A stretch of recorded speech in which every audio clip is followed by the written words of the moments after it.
So I'm Jeff Cupchik, and I am a medical ethnomusicologist, a researcher, an educator, a composer, and musician.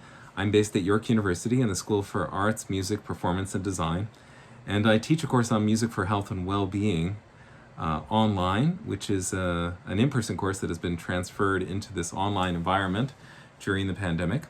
My interests largely are based on the intersection of health and music and altruism. My sort of guiding principle has been the different ways of seeing how music works in our lives to improve our lives. And my PhD doctoral dissertation was based on a Buddhist ritual coming out of the Tibetan tradition, founded by a Tibetan woman about 1,000 years ago. Machik Labdran. The ritual was called Che, and it concerned a process whereby, through a musical ritual, one would imaginally visualize giving to all beings throughout the universe that to which one was most attached, which one held most precious, satisfying all beings' needs and wants. So a very altruistic, Mahayana-centered motivation, but a Varjayana ritual. And the way I approached being able to discuss Che in an ethnomusicological centered study was a guiding question that led to years and years of investigation, which was, what is the role of music in this ritual? By asking that question, what is the role of music, I hoped, adding to the great body of work already in Buddhist studies that explored many aspects of the ritual. And I was very fortunate when I was perplexed by this problem of claims that the ritual was healing, to have been able to take a course in the Center for the Study of Religion at University of Toronto with Pamela Klassen, who is an anthropology of religion scholar. And her work and this course that she taught, Religion and Healing, allowed me to have a kind of functional and insightful lens into this world of looking cross-culturally at rituals that are claimed and understood by practitioners to be healing, right? By practitioners and their communities.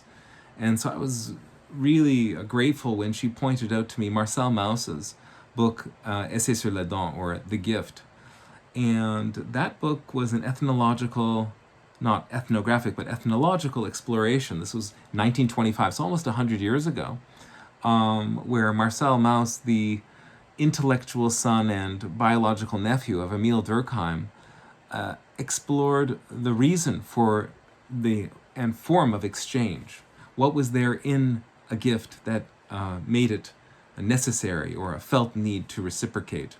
I discussed this in chapter 9 of my forthcoming book. But more important than the actual answer to the question that Marcel Mauss has is this: it opened a world, really, for me, onto what different ways we could explore what healing means. What would healing be?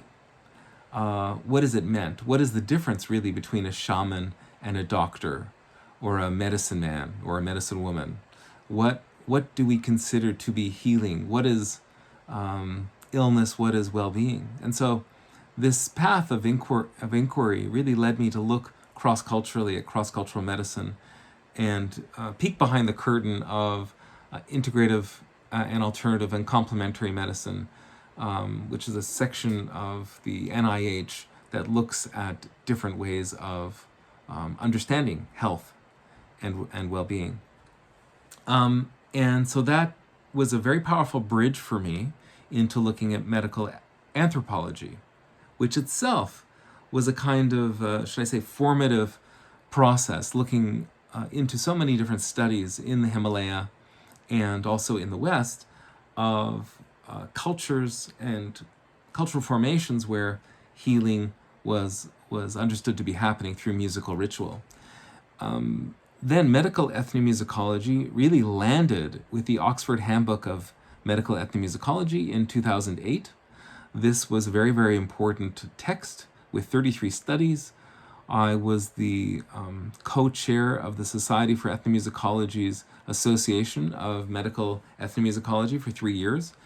And a lot of my work has been about this interface of popular culture, religion, and understandings of health and well-being. So these days, I've been invested in helping my students, my mentees, develop their own studies to investigate what interests them in terms of music that could be of help in terms of self-care and caring for others, those especially my students who are in clinical fields. The Paths to Wellbeing, the Wind Vane Paths to Wellbeing project is, I think, really catching, should I say, harnessing this wind of change that is an understanding that there are many, many different paths, that most practitioners of medicine do also have an interest in allopathic and naturopathic processes and systems, and that there is no one way of knowing. I think that one of the most powerful lessons that I teach and that has been instructive for me has been Arthur Kleinman's patient explanatory model, these 8 questions that I've had my students translate into Tibetan language, and that offer really the explanatory model of the patient. What do you think caused the problem? How long do you think it will last? And so forth. It really helped when my colleagues at the University of Rochester, where I've taught for some years public health and other courses at the medical humanities interface, when they were looking at compassion in communication, they were looking very carefully at the types of discursive exchange that happen between physicians and their patients. And in fact, finding a way to understand what else could be said in the patient-physician interaction beyond the normative questions, how are you, and where does it hurt? How does it hurt? And what do you think has caused it? And making a joke even to alleviate the pain when it's appropriate, of course. Really having a more holistic understanding of the person who is in the shoes of patient.